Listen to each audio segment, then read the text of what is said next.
Greetings and salutations, my friend. 6 years ago, I dropped out of college. I was a student at the University of Oslo. I was studying philosophy, which is probably one of the biggest, greatest passions of my life, maybe alongside a perfectly cooked okonomiyaki, which is probably no surprise to anyone who has been following my channel, who know just how much love for philosophy I have. Around that time, before that happened, before I dropped out, no one, literally no one, would believe that that could be a possibility. Why? Because, well, I was super ambitious.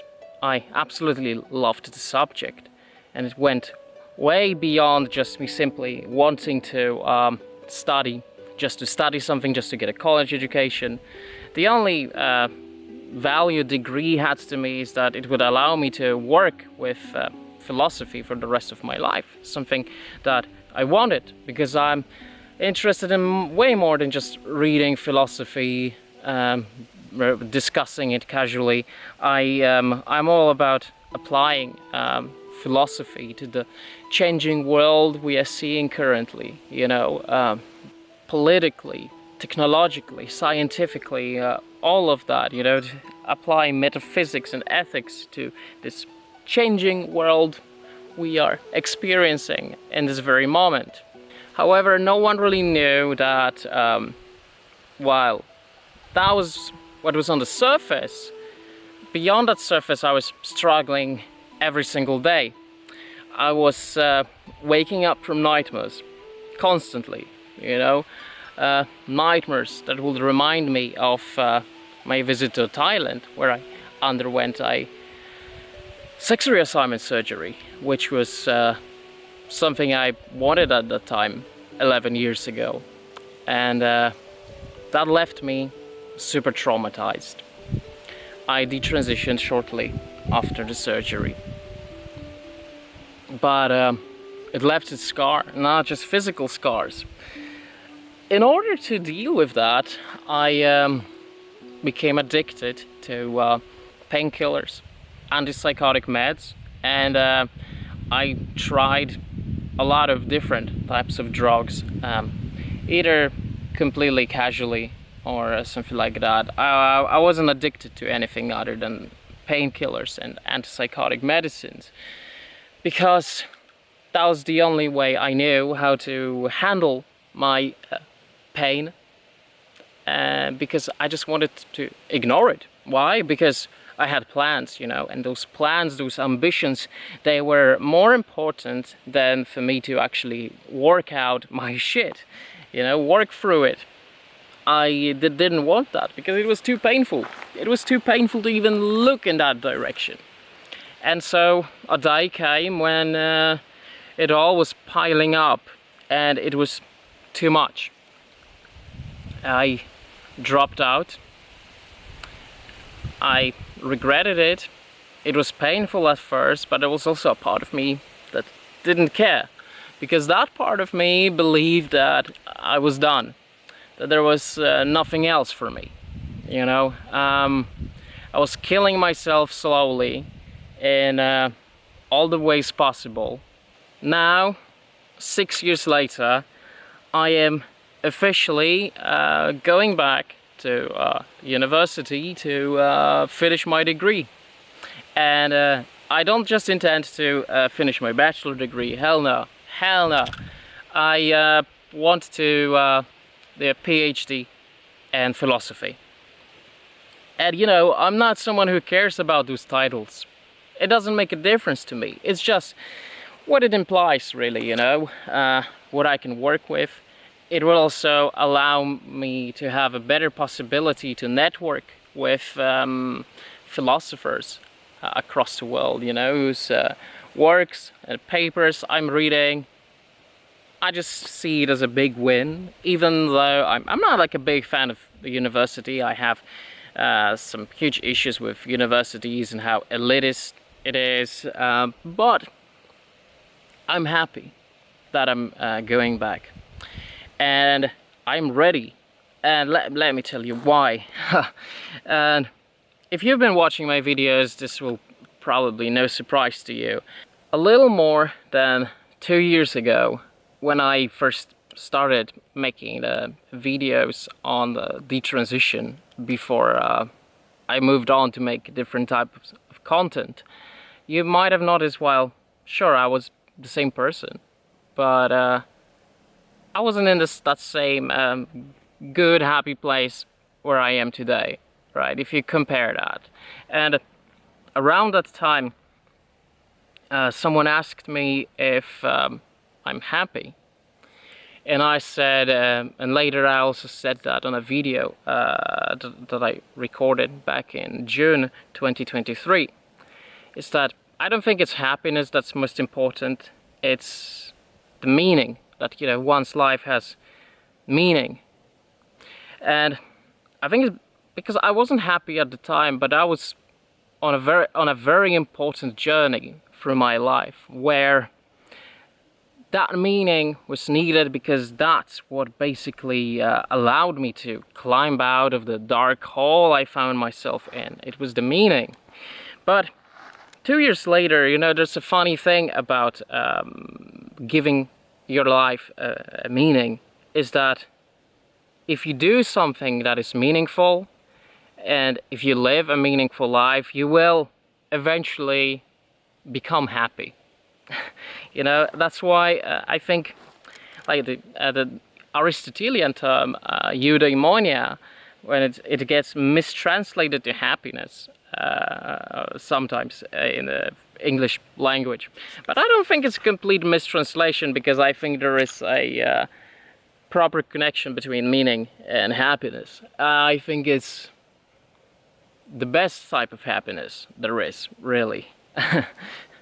So if somebody asked me that question today, I would say, hell yeah, I'm happy. It wasn't easy. It was one hell of a journey. It was a long journey, and I had to put a lot of work in it, especially in the beginning. I think eventually, after you get through this first most difficult part, the rest of it is sort of progressing naturally. And these last 2 years were more of that progressive, natural progression.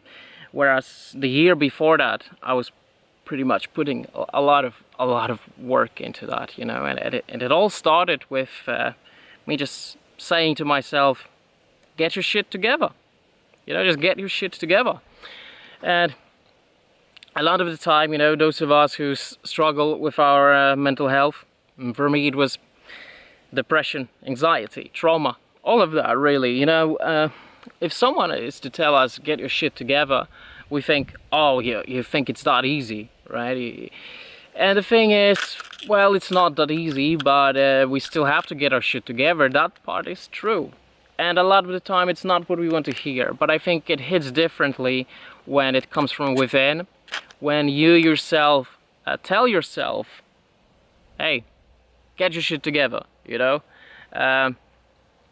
It's time to make a change in your life. And, you know, I think this voice from within one day just told me, it is sort of sounding like kind of like Jordan Peterson, kind of like Sergeant James Dokes from Dexter. Clean up your room, motherfucker. And that's what I did. In October last year, I said I'm done making videos on the topic of detransition.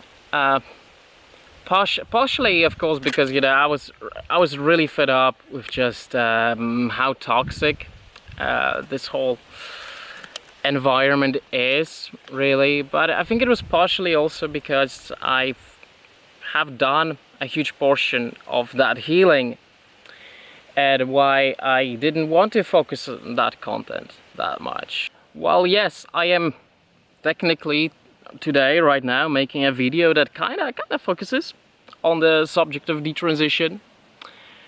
I think it's because this one's important to me to talk about right now, especially since it's been a long time since I touched on this subject. Because I have done this healing, and because I wrote the book about it. I am editing the second draft right now. Actually, I'm halfway through the second draft of this book already, and this really allowed me to look at things from a different perspective, to come to this place of acceptance, you know. And a lot of the time, and I think it's very, very important. I need to say this: when you're a detransitioner on social media or a video platform like YouTube, you know, a lot of the time you'll find yourself surrounded by people who want you to be miserable, who want you to stay angry because they find it supportive in their fight against trans ideology. Let me tell you something. I think this is actually harmful to detransitioners, you know, because this requires that we stay in that place of regret, that we stay in that place of anger. And I felt all those things. I know what it's like. But I think that by staying there, you're not allowing yourself to move on, you're not allowing yourself to heal. And unfortunately, when the media, especially the right-wing media, wants to use detrans voices, a lot of the time it is at the cost of the transitioners themselves, where we have to stay like that, you know, because this regret, this anger becomes weaponized, and it's not in their interest that we heal, that we move on. And you know, I'm super glad that I moved on, because it beats being miserable any day. And I realized that no side in this is actually on the side of my mental health. That was only me. That is all me all the way through. And that is something I had to do alone. And there's no shame in that, really. I think there's no shame in looking for help either. But I also think there are some things that we have to do ourselves. And you know, it's the same with physical illnesses, really. It's the same stuff, because your body heals itself, right? You can take meds to help you with that process, right? But for the most part, your body heals itself, your body repairs itself, and that is something your body does alone, right? And so when it comes to your mental health, you know, you're kind of doing the same thing. Your brain, your mind is working on that. And even though it's doing that alone, you don't have to be alone, right? Because when you're physically sick, you know, you might still have someone in your life who will make you a tea or something like that, keep you company.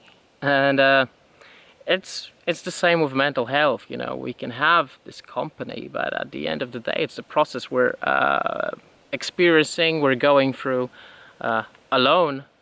And you know, I really realize how important it is to surround myself around the people who support that healing, rather than people who wanted me to feel angry, who wanted me to feel that regret. And I have almost sympathy for people who do feel that, who do experience that, because I've been there. But you can't stay there forever, buddy. In 1 month from now, I will be back at the university. Oh, this is so weird to think about it, you know, because it's been such a long time. But I think this whole project, making those videos on YouTube, prepared me for that perfectly, you know, because it's approximately the same amount of work you put into YouTube as you do into higher education. So I think it was a really good exercise. And no, I'm saying it's in a way that it sounds like I'm quitting YouTube or something like that. I'm gonna be just starting, not gonna be making videos. No. I'll continue making videos normally. But you know, I've probably done more in the last 2-3 years than I've done in the 10 years prior to that, you know. The writing, the video making, working on my mental health, translation jobs, video editing jobs, all of that. And I'm just in such a good place, and I think there's a need to talk about it, because a lot of the time, you know, when you see videos from detrans content creators, it's unfortunately very dark, very depressive, and I think there's a need for more brightness and more hope in that type of content. I also want to thank you, all of you, for being with me on this journey, for watching my content, supporting me, and for your comments and everything. You know, it means a lot, really, and I think it kind of also contributed to why I wasn't completely alone on this journey, especially when previously I was just bottling it up inside, and letting it all out like that was great experience, even if it's a rocky road. Well, thank you, and I hope you have a great day. Take good care of yourself, like I'm taking care of myself, and I'll see you very soon. Ciao.